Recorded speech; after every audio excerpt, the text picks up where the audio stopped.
semble compliqué, c'est de faire en sorte qu'en fait, que ce travail collectif se centre sur les bons objets et arrive à travailler sur les bons objets. C'est-à-dire qu'on peut passer parfois beaucoup de temps en réunion et en travail collectif sur l'organisationnel, sur des projets, etc. Sur lister tous les élèves en difficulté pour savoir ceux qu'on va orienter au réseau d'aide spécialisée ou à l'extérieur, etc. En revanche, est-ce qu'on arrive à construire du travail collectif autour de ce qui fait vraiment difficulté pour les élèves, autour des obstacles didactiques en classe, et ça reste encore compliqué.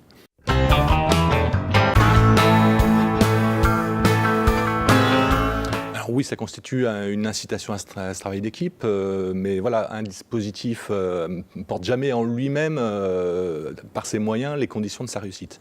C'est-à-dire tous ces moyens supplémentaires, s'ils ne sont pas pilotés, s'ils ne sont pas mis au service de priorités vraiment définies sur ce qui fait difficulté pour les enseignants, sur ce qui fait difficulté pour les élèves, et pour vraiment remettre au centre la question de faire réussir tous les élèves, c'est pas dit que ça fonctionne.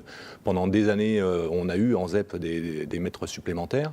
Est-ce que ça a vraiment bénéficié à la réussite de tous les élèves? Pas forcément, quoi. C'était parfois, voilà, on envoyait le petit groupe d'élèves en difficulté qui n'a pas encore développé comment dire, savoir décoder au CP, par exemple, hop, on les envoie un petit peu en remédiation avec le maître supplémentaire.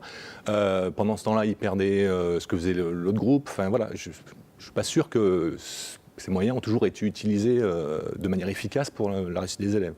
Donc, voilà, toute la question, c'est comment on pilote ces dispositifs, comment on articule pilotage, formation, travail dans la classe, tout seul, à plusieurs, et comment on remet vraiment au cœur de la réflexion cette question de la difficulté des apprentissages.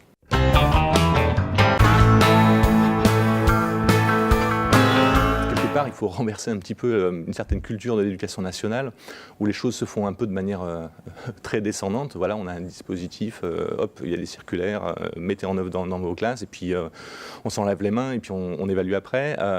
Moi, ce qui me semblerait vraiment fondamental, c'est qu'on renverse un peu les choses, c'est-à-dire que le cœur de l'école, c'est le travail en classe.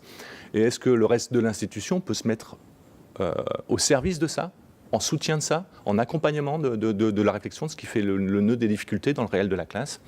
Voilà. Et ça, c'est pas simple parce que ça renverse des postures parfois de pouvoir, de hiérarchie. Donc ça demande d'instaurer des instances où on travaille de manière un peu horizontale, même si on a des fonctions hiérarchiques différentes. Ça demande de prioriser des questions centrales. Et donc ça, c'est du travail qui est long, qui s'accompagne par les équipes de pilotage, de circonscription, etc. Mais à condition qu'elles soient elles-mêmes accompagnées aussi par les académies, les formateurs académiques. Voilà. Et quelle formation de formateurs il y a au niveau académique, par exemple, pour moi, c'est une question qui est centrale.